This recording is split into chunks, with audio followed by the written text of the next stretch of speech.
For 37 minutes, President Muhammadu Buhari was addressing the nation on the 61st independence anniversary, and he touched on so many things that is going to form debate amongst Nigerians in the next few days. A lot of people will say, of course, he touched areas that I wanted. Others are going to say, well, I was expecting him to touch here and there. But however, that is how it goes. 37 minutes address from President Muhammadu Buhari. Really, so many things to talk about there. Now, I have with me in the studio Bolauba, who has been one of our analysts in here, as well as Ibrahim Great is here, and also joining us from London in UK is Olanirewaju Sharafa, who we have started discussions with earlier on. All right, Ibrahim Great, let me start with you on this one. Earlier, before the speech, I was asking, what are we expecting, or what are you expecting? You used the word empathy, and Olanirewaju used hope, the issue of hope. So, did you feel that from the president? I would not particularly say empathy, but I would put it this way, that in terms of tonality, I will grade this speech about 6.5. 6.5? It's 6.5, you know. 6.5%? That's about 65% of 100. Oh, okay. The tonality was calm, but, and you know, first of all, let me say it's important for us to give glory to God, because a large amount of Nigerians believe so much in God. And I want to believe that is the reason why we're still alive and some of us are still breathing in this country. So the president starting with that was a good point, and I don't expect anything less than that. However, saying that, overall, I would expect the speech to be, every speech has to always have a central theme. And the major thing in the country at the moment is insecurity. I felt that this speech has brushed over the issue of insecurity. Now, the biggest issue in Nigeria right now is not COVID-19, it's not the pandemic. Even the nations that are hit the most, in Europe, I've been to Europe, almost throughout Europe, most of the masks are off. People are living, you know, going into the store without this thing. We're still using masks in Nigeria. I don't seem to understand why. But the major issue of the Nigerian country is insecurity. A lot of time of the 37 minutes needed to have been spent on that. However, I expected the president to touch on Twitter ban, and I would say that was a home run for me, because the president addressing that, although the speech, the way it's been crafted, there's a bit of ambiguity around, is the Twitter really lifted, or is lifted with condition, or it's not lifted He said yet. He has ordered it to be lifted on the conditions. Now, he gave conditions, and some of the issues he talked about there, they've been deliberating on, is on the issue of national security, physical presence, fair taxation, local content, and things like that. Those are fair points, but I'd like to say this. If I was writing the president's speech, I'll put that as the last or the penultimate statement, because 70% of Nigerians are youth. And you will ask, how long will people connect to this speech? How long? Many people would have been switched off. Some people in the studio would even have switched off that this is going. What is in it for me? At the moment that I went on Twitter, as we're in the studio, the moment the president said, people have already been tweeting. There was silence about the presidential speech until he reached Twitter. So I will expect him to actually use that as an opportunity to connect with the youth. Before I leave you, I'll say, the speech lacks connectivity. I don't understand why at this age and time, our president still have to be sitting down to read a speech. There is opportunity to use a teleprompter and stand up, you know, and connect with people. Well, Bolauba earlier, when he was talking, said that with the presidential system of government we run, the president is like a god. And you know, in the African context, when you have the God factor, somehow he sits down and everybody, you know, shows some level of allegiance and all of that. So maybe those are just little symbolisms here and there. But it's all right, we understand you. Let me bring Olanirewaju in here. Olanirewaju, you talked about the issue of hope earlier on, Did the presidential speech or address, did he give you hope? Thank you, Mike. I suppose this speech was not targeted to give hope to Nigeria, but I think what he was expected of, or what the president intended to achieve with this speech, was to, emphasize more on the peacefulness of Nigeria, the need for unity, issues around, governance of vaccine, issues around security and all of that. But I think it would have been more ideal for the president to come out to assure the youth that tomorrow will be better, give some sectoral recognition to the entertainment industry, where we have the youth who are thriving with their talent, touch more on, good things and positive things that are going to kind of give us that assurance that we're going to see a nation that will prosper, rather than touching on issues around agitators, Sunday Igboho specifically, mentioning Kano, because these are issues that are, of course, not forgotten, but people are not necessarily looking at that at the moment. So I suppose while the president, missed this opportunity to assure the youth about the future, we also did not get empathy in this speech, and it's so painful that the president missed that connectivity of citizen. Okay, well, Balaba, you listened to the president's address, and he touched on so many things, several areas he talked about, from security to petroleum to digital to transportation to youth to girl child education to vaccines to media and so on. And did it connect with you somehow?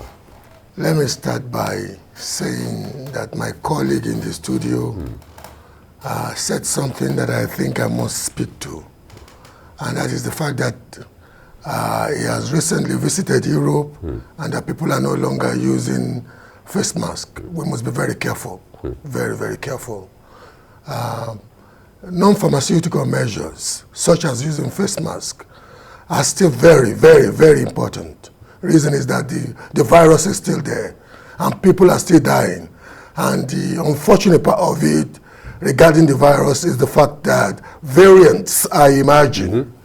And the most effective way, and we should not get into the madness that has started in America regarding, wanting to tie ideological fanaticism to simple medical issues. It's been tested over the history of humanity. 100 years ago, we saw pictures of people. So face masks are still important. Let's pack that aside. For me, it was another Bouteflika moment. I wouldn't know if you know what I mean by Bouteflika. There was a president that just passed, God bless his soul, an ex-president of Algeria. For so many years, there would be rumors that it was, and they would wheel him out. For me, it was an ultimate Bouteflika moment. Again, and the Lulabic effect. You know what I mean by lullaby. I was almost sleeping. And maybe because I woke up too early, you guys made me wake up around 4 a.m. So the lullabic effect was very, and I was training. But I wrote so many things down from a speech. And as time goes on, but you see, like my colleague in England stated, he needed not to have mentioned Nnamdi Kanu and Sunday Igboho. Look at even the pronunciation of Sunday Igboho, president of Nigeria. Somebody could have schooled him on how to pronounce the name of him, but leave that aside. In the backdrop of the fact that the government of United Arab Emirates listed names of Nigerians that the Nigerian government has refused to mention and arrest them. So we have a case of a government of a sovereign nation identifying Nigerian sponsors of terrorism, and which the Nigerian government deliberately refrained from acknowledging by arresting these characters.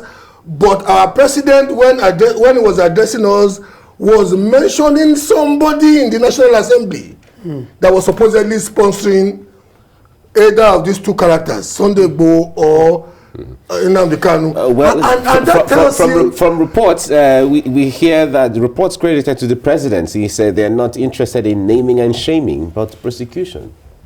My brother, it would have been lovely if those characters had been arrested and are presently now being taken to our criminal justice system. It would have been lovely to have had that as the background for our president to speak to the fact that there is a character in our National Assembly sponsoring this division. And this was just when he said Nigeria is for all of us. What gives me now the impression that the president that is speaking so sclerotically, on the one hand, condemning rightfully so, condemning terrorism, condemning the agitations of some people to break up this country, and yet we could see that the big elephant in the China shop is the fact that people who have been identified in another jurisdiction, names, they are yet to be arrested, yet to be prosecuted, and we could see that slant. You know, it was a very rich speech in many respects too, regarding some of the ideas tucked into it. His lack of, I said lullabic, I said Bouteflika moment. But to be very honest with you, nobody can deny the fact that there are some fantastic ideas in the speech. He spoke on the PIA, Petroleum Industry Act, and the fact that the Nigerian state is gradually tilting in the direction of recognizing the fact that when economic activities are done in a particular locale, the aborigines of that locale and the residents of that locale could be negatively affected, and there must be a form of recompense. He was a bit generous to the Ninth Assembly. Why would he not be generous to the Ninth Assembly? This is the ultimate legislative subservience or docility we have ever seen in the history, not only in the political history of Nigeria, but in the history of a presidential system of government that has ever known, across the world. He spoke on modular refineries. It became very interesting to me. And he mentioned the fact that, in Imo, he would soon commission a modular refinery. Though he will soon commission a modular refinery. There are developments in Lagos regarding a modular refinery. Akwa Ibom, will soon modular. Fantastic. He spoke on gasification project. And when it got to the gasification project, I really want to, because I was in Abuja a couple of days ago, and I was fortunate to be called impromptu to address a session held by the National Automotive Design and Development Council, an awareness program. You see, gasification is wonderful if we could handhold the artisanal community to look. The world is decarbonizing. We're moving from fossil fuel, the pollutants, the great pollutants. We are moving from fossil fuel, the great pollutants. The world is now transiting to a carbon neutral economy. Before getting to the ultimate carbon neutral economy, and I'm talking as a director of a prominent automotive mechatronics, this in Nigeria, and a facilitator of human capital development in that industry. You know what? We have enormous opportunities in the gasification effort before we get to electric vehicles. Nigeria has enormous opportunities because we are naturally a gas nation, even far beyond. And we will speak to this as time goes on. We'll come back to that because he was talking about the issue of end power and so on, raising the number of those who are benefiting from 500,000 to 1 million. He said he has actually instructed that be raised from 500,000 to 1 million, which is fantastic. Yeah, so we'll talk about that vis-a-vis the issue of creating job and partnering with agencies and corporations and enterprises that are into that sector. Now, Abraham, let's talk about the issue of, because three of you have issues with the way the speech connects. Now, you are a leadership consultant and communication person. When it comes to, because of course, the president was not just the one who decided to take his pen and write all of these things out. Of course, there would have been a team putting this together and ensure that they craft a message. When it comes to communicating with Nigerians and the way that will hook them somehow to what the issues are and what their hopes are, what do you think is the missing link there? I think the greatest of the missing link is assumptions. And I always say that assumption is the lowest level of knowledge. You know, we are yet as a nation too much of dictatorship in this country. And one of the things that needed to have from happened, our military experience. Well, we need to tear away from that because the military have now been gone for, I think, 21 years, if I remember. But what we need to do when we're giving or writing speech like this is that we need to connect first with the people in research. Use platforms like Twitter or Monkey Survey, have a feel of the people, then a bit of qualitative survey. Send people out. Go and ask people what you expect the president to say. What are you expect on the first of, what are you expecting the federal government to connect with you? Physical written question. Then people will tell you, oh, I expect the president to do this. I expect, then you do an analysis, you code that into groups. This is, 60% of the people are saying this. If I was writing the president's speech, that's how I would start. You know, giving glory to God, connecting with the people. 33% of Nigerians say they are happy about the situation. 14% of Nigerians are in. About 71% of the country think the country is insecure. Here are the measures that we're taking. Sometimes we just see that and we're basing writing of presidential speech only on intelligence. You cannot connect with people without data. You see, once you get to a certain place in life and in position, you disconnect with people, not willingly, but you really can't feel the pulse of the people any longer.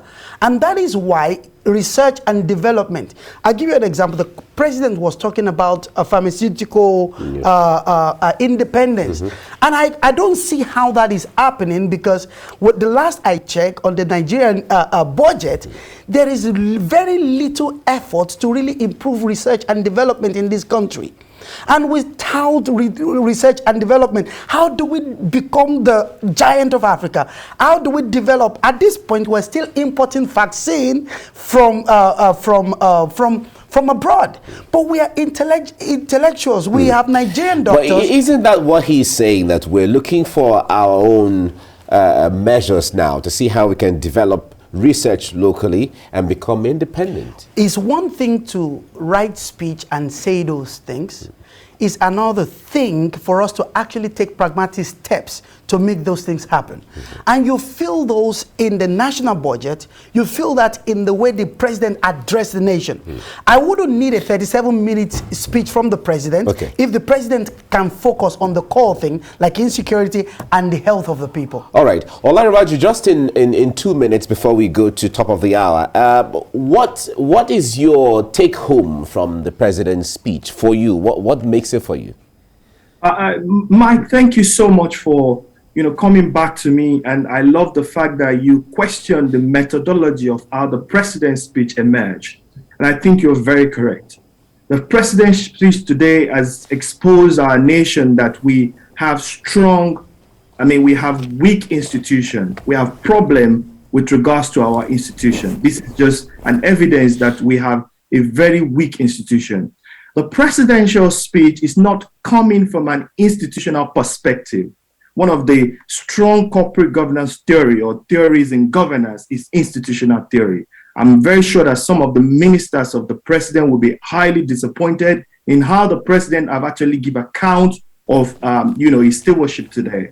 Because, of course, many of those speech sometimes even lacks flow, lacks logic. At some point, the president was talking about the civil service competencies, and he immediately moved to girls' education. I don't see connection. I don't see flow in that order. I think in future, speeches like this should come out institutionally, where you have president giving account of various institutions, what is happening in various institutions, what hope are we expecting, what does the future looks like. Unfortunately, also, the president touched on the need for civil service to come into politics. I think this is just a 2023 political permutation. And I suppose this is something that we're not expecting in any way. This is a time our nation is building, and the president should give us hope, empathy, and assurance. Thank you. All right. Thank you very much, Olanrewaju Sharafa, for your insight and all your contribution.